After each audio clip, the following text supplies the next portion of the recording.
Balurghat B Ed কলেজে বিশ্বকবি রবীন্দ্রনাথ ঠাকুরের ১৬৪তম জন্মবার্ষিকী পালন। প্রতি বছরের মতো এই বছরও বালুরঘাট বিএড কলেজের পরিচালনায় ও ব্যবস্থাপনায় বিশ্বকবি রবীন্দ্রনাথ ঠাকুরের ১৬৪তম জন্মবার্ষিকী উপলক্ষে ৯ই মে শুক্রবার দুপুরে কলেজের নিজস্ব সভাঘরে বিশ্বকবিকে শ্রদ্ধার্ঘ্য নিবেদন করে একটি সাংস্কৃতিক অনুষ্ঠানের আয়োজন করা হয়। বিশ্বকবির জীবন দর্শনের উপরে আলোচনা সভার পাশাপাশি কলেজের ছাত্রছাত্রীরা নাচ, গান, আবৃত্তি সহ বিভিন্ন অনুষ্ঠান পরিবেশন করে অনুষ্ঠানকে আলোকিত করে তোলে।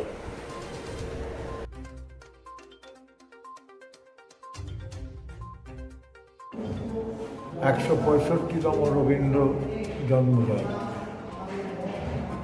সে উপলক্ষে কি কি আয়োজন করেছেন আজকে আপনারা? আপনাদের এখানে আমাদের আলোচনা চক্র আছে, বক্তব্য আছে, ছাত্রছাত্রীরা সঙ্গীত পরিবেশন করছে, নৃত্য পরিবেশন করছে,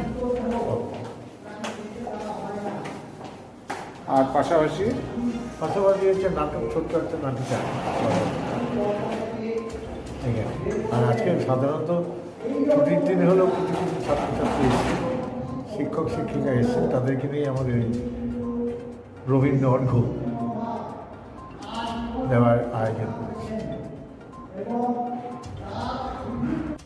এটা আমাদের সকলের কাছেই পরিচিত।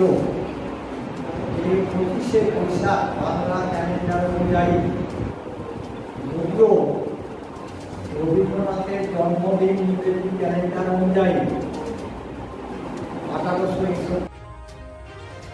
বালুরঘাট থেকে জয়দীপ মৈত্রর রিপোর্ট, রূপসী বাংলা মিডিয়া।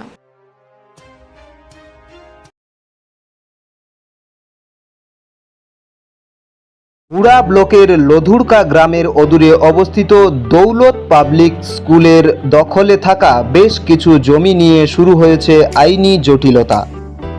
১১৯৭ দাগের যে বেলাবহল মৌজা এবং ২২৩৯ দাগের যে লুধুরকা মৌজা, এই দুটো জমি আপনারা প্লিজ কেউ কিনবেন না, কারণ আপনারা বিপদে পড়তে পারেন, আইনি একটা লড়াইতে পড়ে যেতে পারেন। জমিটা একদম ডিসপিউটেড, ফলে একটু সাবধানে থাকবেন।